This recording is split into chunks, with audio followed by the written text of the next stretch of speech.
Hello আমার ছোট্ট Sonara, we are কিডসে তোমাদের সবাইকে স্বাগতম। তোমরা ঝটপট পড়তে চলে আসো। দেখো আজ আমি তোমাদের জন্য কত সুন্দর সুন্দর ছড়া নিয়ে চলে এসেছি। দেখো, চলে আসো। চলো শুরু করি। প্রথমে কি আছে? টাপুর টুপুর বৃষ্টি পড়ে, টাপুর টুপুর নদে এলো বান। শিব ঠাকুরের বিয়ে হলো, 3 কন্যে দান। এক কন্যে রাঁধেন বাড়েন, এক কন্যে খান, এক কন্যে গোসা করে বাপের বাড়ি যান। দেখো, এখানে শিব ঠাকুরের বিয়ে হচ্ছে 3 কন্যের সাথে। দেখো, এখানে 3 কন্যে। এক কন্যে কি করেন বলো তো? এক কন্যে রান্না করেন, আর এক কন্যা শুধুই খান, আর এক কন্যা রাগ করে শুধু বাপের বাড়ি চলে যায়। দেখেছো, এ তো শিব ঠাকুরের তো মহা সমস্যা।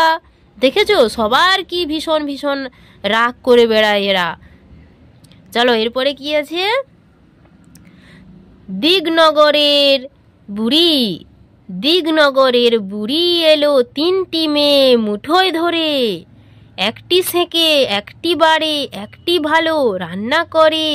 মিহি সুতো কাটতে পারে, ঘরের কাজও করতে পারে। ও গিন্নিমা কিনবে নাকি একটি মেয়ে আদর করে?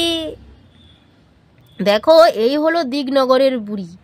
সে হাতের মুঠোয় তার 3টি মেয়েকে নিয়ে এসেছে। এরা রান্না বান্না করতে পারে, সুতোও ভালো কাটতে পারে।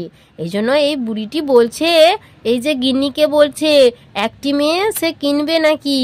তো বুঝতে পেরেছো তো সোনারা? একটি মেয়ে লাল কাপড় পরেছে, একটি মেয়ে গোলাপি পরেছে, একটি মেয়ে নীল পড়েছে। দেখেছো সোনারা? তো আমার ছোট্ট সোনারা, তোমাদের যদি ভিডিওটি ভালো লেগে থাকে তাহলে তোমরা চ্যানেলটি অবশ্যই সাবস্ক্রাইব করে রাখো, এরকম আরও নতুন নতুন ছড়ার ভিডিও পেতে। টাটা, আজ তবে আসি। সবাই সুস্থ থেকো, ভালো থেকো।